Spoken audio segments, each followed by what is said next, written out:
હવે કન્હૈયા આટલી બધી સામગ્રી સિદ્ધ કરીશું, પછી આટલી બધી સામગ્રીનું કરશું શું આપણે? કે બધાને વેચો. અન્યેભ્યશ્ચાશ્વ એમ કહ્યું કે બધાને. તો કોને કોને? કે અન્ય એટલે વ્રજવાસીઓ, પછી અશ્વ ઘોડા એટલે આદિ પ્રાણીઓ એટલે પશુઓ પણ, પક્ષીઓ પણ, ચાંડાલને પણ, અને પતિત એટલે મહાપાપીને પણ અન્નકૂટના મહાપ્રસાદનો અધિકાર છે. અહીં સુધી ભગવાને કહ્યું.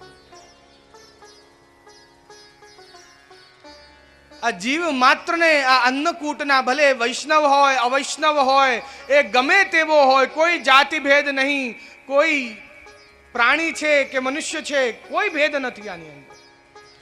આ અન્નકૂટના મહાપ્રસાદના અધિકારી પ્રત્યેક જીવ